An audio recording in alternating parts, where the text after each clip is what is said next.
আমার মাথা গরম করেছে কিন্তু রঘু। সাধারণ পরিবারে আমার মতো লোকের বিয়ে করা ঠিক না, তাই আমি সিদ্ধান্ত নিছি আমার বন্ধু জামাল ডাকাতের মাইয়া কুসুমের লগে তার বিয়ে করাম, আর এটাই ফাইনাল। কে কইছে আমি রঘু লগে ঘোরাঘুরি করি? মাইসে যা কইছে সব মিথ্যা কথা কইছে। মিথ্যা কথা আমি একদম পছন্দ করি না। আমার এক কথা 100 কথা সমান। আমার বন্ধু মাইয়ার লগে তার বিয়ে করাম, এটাই ফাইনাল। আমি দিব না। এই লালু শেখ বাচ্চা থাকতে তোকে মনের বাসনা কোনোদিন পূরণ দিব না, কথাটা মনে রাখিস। দিবা না কেন? কি কারণে দিবা না? সুন্দরীরে বিয়া করে যদি আমাকে সমাজে নিয়ে আসি তাতে দোষের কি? হ্যাঁ, ক্ষতি কি এর? অসুবিধা আছে মানে? অবশ্যই অসুবিধা আছে। আজকে এই রঘু ভালো হয়ে যাইবো, পরে বিয়ে করার পরে 3-4 বছর পর দেখবি ঠিক আবার সেই টাকা দিয়ে শুরু করছে। ভালো মন্দ আমি হিসাব কিতাব এত কিছু বুঝি না। আমি যেটা করছি এটাই, ওই সুন্দরীর লগে তার বিয়েতে দিমু না। দিবা না না? তুমি এক কোপে গল্লা ফালাই দিমু কই দিলাম। মিনিটের লেগেও ভাবুম না যে তুমি আমার বাপ। সুন্দরী আর আমার মাঝখানে যেই আইবো ওরে আমি দুনিয়াতেই রাখুম না।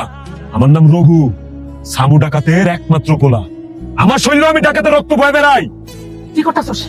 হ্যাঁ, কি করতাছস? আচ্ছা ঠিক আছে, এত জানো আমরা যাবো রে, প্রস্তাব নিয়ে যাবো রে।